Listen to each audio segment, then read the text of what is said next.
días, este texto lo titulé Cadenas, un poeta que no conoce el fracaso, con epígrafe de Antonio Machado, que dice: mas busca en tu espejo al otro que va contigo. Desde tiempos inmemoriales, el hombre ha tenido necesidad de dejar constancia de su paso por la tierra, una huella, un legado. De allí que la mano estampada en la piedra tosca y húmeda del interior de una cueva oscura constate la visión de mundo y existencia de alguien ancestral que rubricó a su manera y en la precariedad del muro una especie de yo estuve aquí, como señal de trascendencia y superación de la condición escueta y deleznable de la materia, que encuentra la puerta de salida a ese laberinto. El poema, entre cosmos y caos, Apolo y Dionisos, lucha constantemente para no sucumbir en medio de estas dos fuerzas, que se debaten a muerte, porque es bien sabido que la naturaleza telúrica arrastra todo hacia las entrañas profundas de Gea, junto con ideas y esperanzas de seres y existencias en lugares y tiempos indeterminados. Es entonces cuando el poeta decide agarrar al toro, vale decir Minotauro, por los cachos, lo salta de una vez por todas con virilidad y madurez, rompe las cadenas, camina hacia la luz, observa, contempla, reflexiona y descubre las múltiples posibilidades de la palabra. Y mitificando el pasado, crea al solidario Prometeo, quien al compadecerse de la fragilidad humana, ilumina el camino y calienta la vida del Aedo, cayendo inexorablemente en desgracias ante sus pares olímpicos. Fuego creador emerge del laberinto cueva para cantar hazañas y cuitas de hombres y dioses inmortales. Regalo divino para esos bienaventurados que se salen del montón y entran al grupo selecto de los favoritos de las musas. El filósofo logra también traspasar el cerco y declara que su oficio es la única música más excelsa, entre todas las inspiraciones otorgadas por las mencionadas parnasianas. Incluso el gran Sócrates compone poemas antes de beber la cicuta, motivado por el fuerte sentimiento religioso y obedeciendo a un sueño. Sin embargo, el poeta debe inspirarse en mitos y no en razonamientos, siguiendo fielmente las indicaciones socráticas del Fedón. A la par, no se puede pasar por alto que Aristóteles en la Poética deja al filósofo a medio camino entre la historia y la poesía. El filósofo poeta que sueña defiende y prepara cuidadosamente el producto de su imaginación, codificado y vuelto al lenguaje. Teje de esta forma la trama ingeniosa de las acciones humanas, simulacro de lo que ya en sí es un reflejo, pues el mundo exterior es producto de la fantasía. Para Kant, solo podemos aprender los objetos por sus representaciones. Y según Nietzsche, el mundo sensible y perceptible es en su totalidad una entelequia del poema original de la humanidad. En esto se acerca a la visión platónica de la realidad sensible, donde se cuestiona el papel del cuerpo y los sentidos. Por consiguiente, la búsqueda de la verdad, de lo que no cambia y es eterno, ha sido un reto para el hombre a lo largo de toda su historia. Con el positivismo se establece la noción de la filosofía científica, que ve en la consecución de la historia y las acciones concretas de las distintas épocas la culminación de un sueño realizado. Con el progreso ilimitado y superando los estadios teológicos y metafísicos, la ciencia se presenta como la gran panacea para la resolución de todos los problemas que propone la realidad. No obstante, es en el sueño donde se consigue descansar, pues en ese espejismo se genera un cosmos con sus propias reglas, y en medio de estos trances oníricos puede surgir otra fantasía con características totalmente distintas e inconexas, como en la literatura, donde cabe la posibilidad de crear nuevos mundos, y en ellos el lector es capaz de encontrar y cuestionar la porción de verdad que cada uno encierra.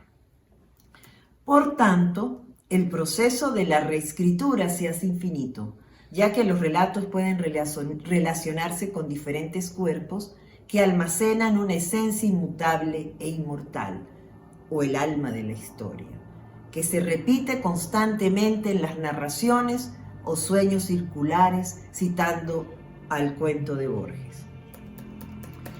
Luego de este recorrido, el barco ebrio retoma el rumbo y vuelve al tema que nos ocupa, es decir, al de la voz poética del poema Fracaso, donde se le humaniza y dialoga con él. Se le increpa y hace real encomio del fiasco, además de especificar todo lo bueno que trae consigo la desilusión ante los ojos atónitos de una sociedad positivista que ve en el orden y en el éxito burgueses las premisas racionales del hombre moderno, acrisolado en las industrias del ilimitado progreso científico y económico. Ciertamente, el mundo del objeto alcanzó una proyección ilimitada en la mentalidad del consumidor, luego de la revolución industrial, pues la manufactura artesanal dio paso a la fabricación maquinizada en serie, que generó cierto culto fetichista del hombre por los artefactos comerciales.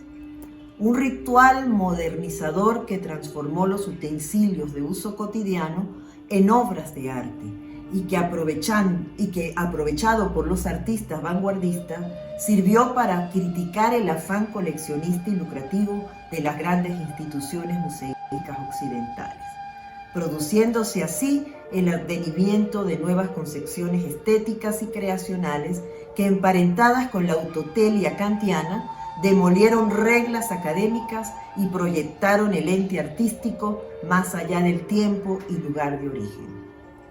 Un nuevo lenguaje se estaba gestando en los albores de los años 60, de la mano de los jóvenes pertenecientes al grupo Tabla Redonda, que, inspirados en las vanguardias históricas y abanderados de la utopía izquierdista, salieron de las aulas de la UCB y se armaron con papel y lápiz para esgrimir sus propuestas transgresoras y denunciar la lucha de clases en la sociedad venezolana de aquellos años.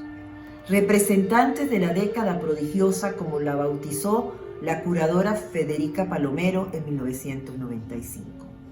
Por ende, algunos de los movimientos culturales que solo variaron las leyes del arte fueron tildados de disidentes o vanguardistas. Otros, que trataron de ir un poco más allá y mejorar el mundo, fueron catalogados de auténticos revolucionarios. Además, Venezuela, a partir de los años 60, produjo una polifonía de voces en cuanto a rupturas del canon se refiere, las cuales, sin opacarse unas a otras, vibraron con la misma intensidad. Pero continuando con el diálogo sincero que se establece entre la voz poética con su fracaso, en un instante luminoso se produce el hallazgo de la revelación. El consabido y detestado fracaso no existe, es solo una invención de la arrogancia humana y el exaltado espíritu de los tiempos modernos. Más allá de la realización personal, títulos y condecoraciones, lejos también de los estándares promulgados por las estructuras de dominio segregantes y quiméricas promesas de amores no correspondidos. La connotación tradicional queda totalmente eclipsada, como figura altisonante y llagada, producto del antropocentrismo exacerbado y la desgastada duda metódica cartesiana, que destruye verdades fijas y eternas, pues todo, hasta el fracaso, debe ser cuestionado. Ahondando en este diálogo, surge la posibilidad del cambio. Lo que antes era oprobio se vuelve bálsamo. Lo que pudo haber sido movido de motivos y frustración se convierte para la voz poética en la salida perfecta de ese círculo pequeño burgués, colmado de frivolidades y carnavalesco. Vislumbrado a su vez por el auto sacramental, el gran teatro del mundo de Calderón de la Barca, puesto que cuando caiga el telón, despojados de imposturas y vestuarios, totalmente desnudos, todos seremos iguales. Finalizando esta honorable y honesta conversación, no puedo pasar por alto mi más profundo agradecimiento al poeta Rafael Cadenas por su inefable fracaso, por la maravillosa lección que dio a mi vida durante mis tormentosos 21 años. Pues en ese momento y como en acto sagrado de creación, me apoderé de cada palabra del poema y lo hice mío por un instante, produciéndose la magia del inesperado giro copernicano en el que confluyeron acontecimiento y sentido, para transformar radicalmente mi visión de mundo y haciendo la diferencia, ya nada volvió a ser igual. Gracias, poeta, por desconocer ese fracaso legado por la delirante soberbia. Gracias, pues es de bien nacidos ser agradecidos. Muchas gracias.